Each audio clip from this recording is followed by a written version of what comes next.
மறவோம் மகாத்மா காந்தியை என்று ஒரு மாபெரும் இயக்கத்தை தொடங்கியிருக்கின்ற மக்கள் நீதி மையத்தின் தலைவர்,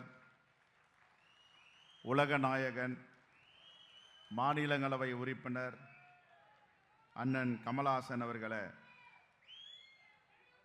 தலைமை உரையாற்றி சென்றிருக்கின்ற மாண்புமிகு முதலமைச்சர், திராவிட முன்னேற்ற கழகத்தின் தலைவர் அண்ணன் தளபதி மு.க. ஸ்டாலின் அவர்களை, நன்றியுரை வழங்கியிருக்கின்ற மேனாள் காவல்துறை அதிகாரி அண்ணன் ஏஜி மௌரியா ஐபிஎஸ் அவர்களை, திராவிட முன்னேற்ற கழகத்தின் அமைச்சர் திரு நேரு அவர்களை, மறுமலர்ச்சி திராவிட முன்னேற்ற கழகத்தின் பொதுச் செயலாளர் புரட்சி புழல் அண்ணன் வைகோ அவர்களை, சிபிஎம் மாநில செயலாளர் தோழர் பே. சண்முகம் அவர்களை, இந்திய கம்யூனிஸ்ட் கட்சியின் மாநில செயலாளர் தோழர் மு. வீரபாண்டியன் அவர்களை, விடுதலை சிறுத்தைகளின் தலைவர் எழுச்சி தமிழர் அண்ணன் தொல் திருமாவளவன் அவர்களை, இந்திய யூனியன் முஸ்லிம் லீக்கின் தேசிய தலைவர் தகைசால் தமிழர் பேராசிரியர் ஐயா காதர் மொஹிதீன் அவர்களை, மனிதநேய மக்கள் கட்சியின் தலைவர் பேராசிரியர் எம்.எச். ஜவஹருல்லா அவர்களை, கொங்கு நாட்டு மக்கள் கட்சியின் பொதுச் செயலாளர் திரு ஈஸ்வரன் அவர்களை, தமிழக வாழ்வுரிமை கட்சியின் தலைவர் என் அன்பு சகோதரர் தி. வேல்முருகன் அவர்களை, வரவேற்புரை ஆற்றியிருக்கின்ற எழுத்தாளர் செல்வேந்திரன் அவர்களை, இந்த நிகழ்ச்சியை ஒருங்கிணைத்து கொண்டிருக்கின்ற அன்பு சகோதரர் அருணாச்சலம் அவர்களை, எங்களுடைய மாவட்ட தலைவர்கள் இங்கே அழைத்து வந்திருக்கின்ற திரு நல்லமணி அவர்களை, திருநாவுக்கரசர் அவர்களை, லெனின் பிரசாத் அவர்களை, மருத்துவர் சதீஷ் அவர்களை, இது இன்றைக்கு தேவையா என்று எல்லோரும் கேட்பார்கள். இன்றைக்கு மிகவும் தேவை மகாத்மா காந்தியடிகள்.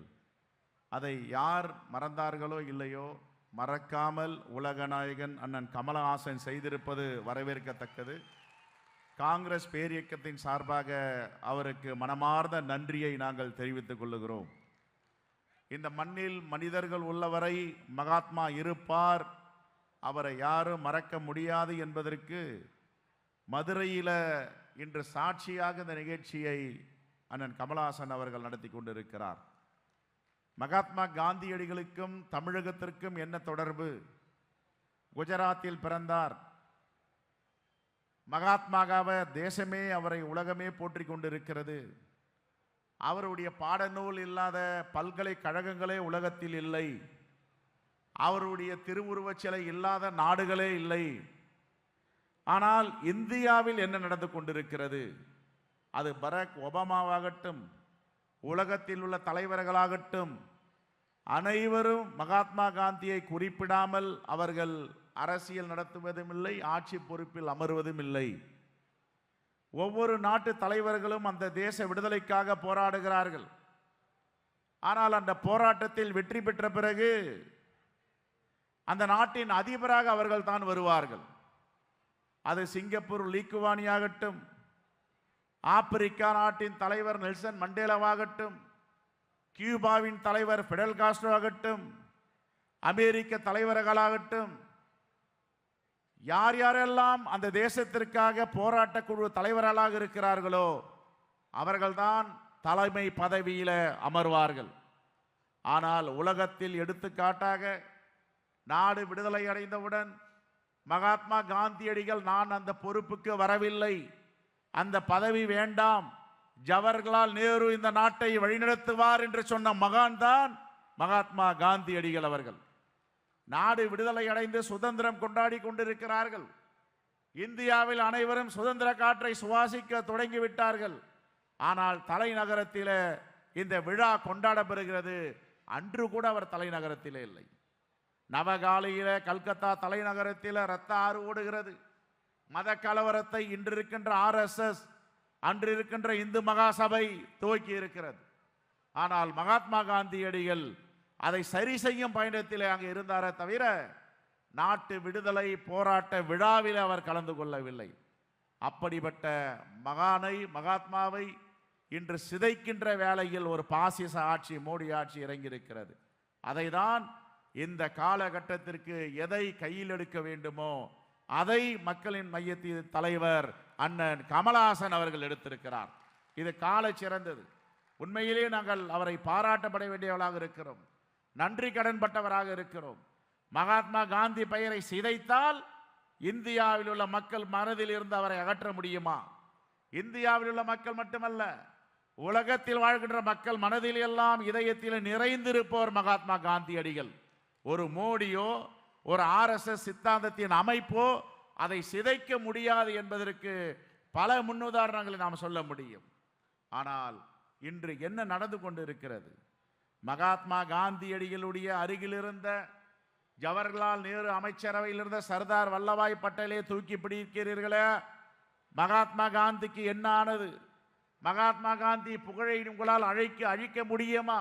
இதெல்லாம் கேள்விகள் எழுகின்றன.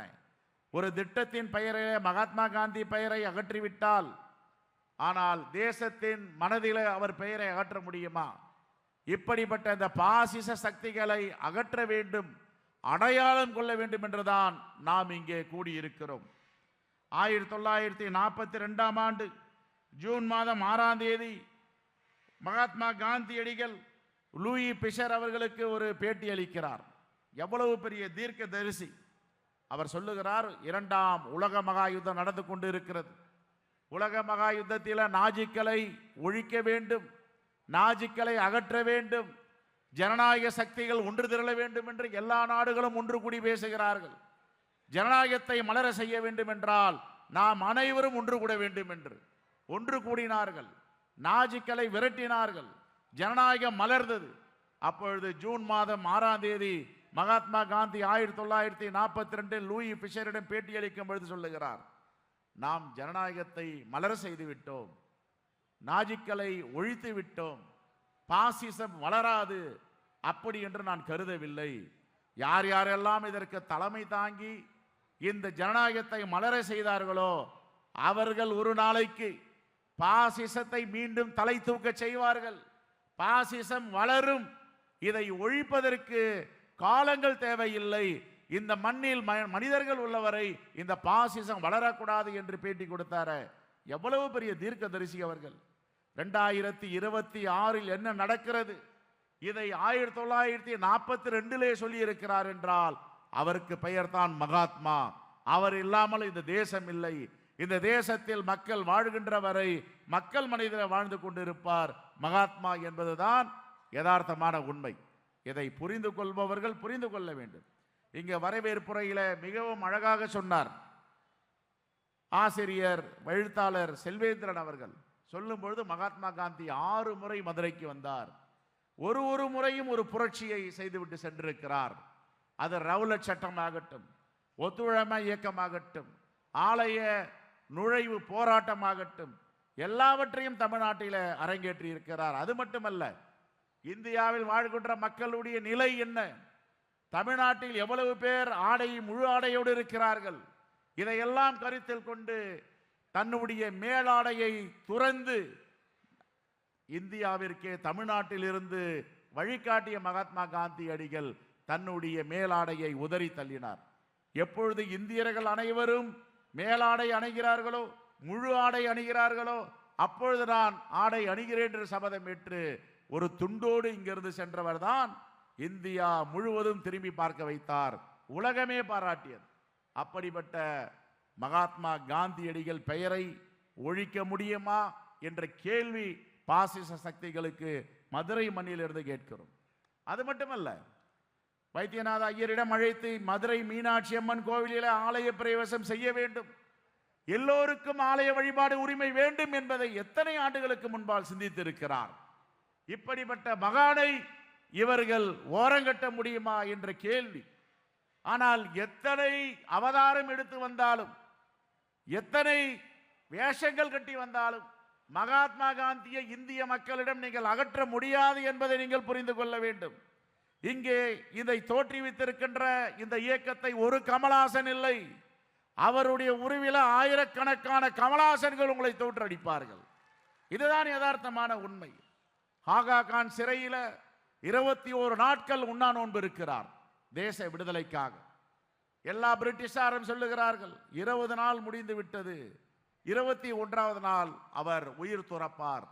சந்தன கட்டை எல்லாம் அடக்கப்பட்டு விட்டது அவரை தகனம் செய்வதற்கு.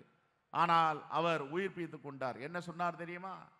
எத்தனை தடியடிகள், எத்தனை விழிப்புண்கள், எத்தனை மோதல்கள், என்னை எத்தனை முறை பிரிட்டிஷ் காவலாளர்கள் என்னை தள்ளிவிட்டு இருப்பார்கள், அப்பொழுதெல்லாம் என்னால் சாக முடியவில்லையே, ஏன்? என்னை ராம் காப்பாற்றிக் கொண்டிருக்கிறார் என்று சொன்னால், ராம் எப்பொழுது தேவையே என்னை எடுத்துக்கொள்வார் என்று சொன்னால், ஆனால் ராம் அவரை எடுக்கவில்லை, நாத்துராம் எடுத்துக்கொண்டார். நாத்துராம் போர்வையிலே நாத்துராம் கோட்சே அவரை சுற்றி வீழ்த்தினார். ஆகவே இந்த தேசம் எங்கே சென்று கொண்டிருக்கிறது? துணிச்சலாக இந்து மகாசபை தலைவர் பூனா உஜயன் என்பவர் மகாத்மா காந்தி உருவப்படத்தை சித்தரித்து அதிலே இரத்தங்களை செலுத்தி துப்பாக்கியிலே சுடுகிறார் என்றால் நாம் எல்லாம் வேடிக்கை பார்த்து கொண்டிருக்கின்ற கூட்டமா? ஏன் பொங்கி எழவில்லை? இந்து மகாசபையுடைய வேலை திட்டங்கள் என்ன? இதையெல்லாம் இளைஞர்கள் கேட்க வேண்டும். இதற்காகத்தான் இதை ஒரு இயக்கமாக மறவோம் மகாத்மாவை என்று அண்ணன் கமலஹாசன் அவர்கள் மதுரை மண்ணில் இருந்து இந்த கலக குரலை எழுப்பியிருக்கிறார். எவ்வளவு பெரிய அநியாயம்! நாத்ராம் கோட்சேக்கு சிலை வைப்போம், சவார்கருக்கு சிலை வைப்போம், சவார்கருக்கு பாரத ரத்னா விருது கொடுப்போம் என்று இந்த மண்ணிலே இன்னும் முழங்கிக் கொண்டிருக்கிறார்களே, இவர்களை தமிழ்நாட்டு மக்கள் அடையாளம் காண வேண்டும். இப்பொழுது ஒரு கூட்டணி அமைத்திருக்கிறார்கள். நாத்ராம் கோட்சே கூட்டணி ஒன்று, மகாத்மா காந்தி கூட்டணி ஒன்று. மகாத்மா காந்தி கூட்டணிக்கு தலைமை தாங்குவர் முத்துவேல் கருணாநிதி ஸ்டாலின் அவர்கள். நாத்ராம் கோட்சே சவார்கர் கூட்டணிக்கு தலைமை தாங்குபவர் எடப்பாடி பழனிசாமி அவர்கள். இந்த தேசத்தை பாதுகாக்கின்ற தலைவர்கள் இந்த மேடையில் அமர்ந்திருக்கிறார்கள். இந்த தேசத்தை காட்டி கொடுக்க தலைவர்கள் அந்த அணியிலே இருக்கிறார்கள். இதுதான் வித்தியாசம் ரெண்டு அணிகளுக்கும். ஆகவே மகாத்மா காந்தியடிகள் 1927ஆம் ஆண்டு மதுரைக்கு வருகிறார். இங்கே பக்கத்தில் உள்ள காரைக்கால் அருகில ஜீவா என்பவர் ஒரு ஆசிரமம் நடத்துகிறார் சிராவாயிலில். அதை கொண்டு பார்க்க வேண்டும் என்று அவர் இங்கிருந்து செல்லும் பொழுது ஒரு இளைஞர் நடத்தி கொண்டு 100 ஆண்டுகளுக்கு முன்பு 1927 கம்யூனிச சித்தாந்தம் உள்ள தோழர் ஜீவா. ஆனால் மகாத்மா காந்தியடிகள் பெயரில் ஆசிரமம். அங்கே சென்று ஜீவா அவர்களை கேட்கிறார், நீ வசதி படைத்தவரா, உன்னுடைய சொத்துக்கள் எவ்வளவு தேரும்? எதற்காக கேட்கிறார்? இந்த இயக்கத்தை அவர் நடத்த முடியுமா? அவர் சொல்லுகிறார், இந்தியா தான் என்னுடைய சொத்து என்று. மகாத்மா காந்தியடிகள் சொன்னார், இந்தியா உன்னுடைய சொத்தோ இல்லையோ என்று தெரியாது, ஆனால் நீதான் இந்தியாவுடைய சொத்து என்று தோழர் ஜீவா அவர்களை குறிப்பிட்டிருக்கிறார். அவருக்குத்தான் ஒரு வாரத்திற்கு முன்பு மாண்புமிகு முதலமைச்சர் அவர்கள் அங்கே மணிமண்டபம் கட்டியிருக்கிறார். ஆகவே இங்கே உட்கார்ந்திருக்கின்ற தலைவர்கள் எல்லாம் பாசிசத்தை வீழ்த்த வேண்டும், ஜனநாயகம் மலர வேண்டும், மறவாமல் மகாத்மா காந்தியை கையில் ஏந்த வேண்டிய காலகட்டத்தில் நாம் இருக்கிறோம் என்று இந்த நிகழ்ச்சியை ஏற்பாடு செய்து இதை இயக்கமாக புறப்பட்டு இருக்கின்ற மக்கள் நீதி மையத்தின் தலைவர் மாநிலங்களவை உறுப்பினர் அண்ணன் கமலஹாசன் அவர்களுக்கு மனமார்ந்த வாழ்த்துக்களையும் பாராட்டுதலையும் தமிழ்நாடு காங்கிரஸ் கமிட்டியின் சார்பாக செலுத்தி விடைபெறுகிறேன். நன்றி, வணக்கம், ஜெய்ஹிந்த்.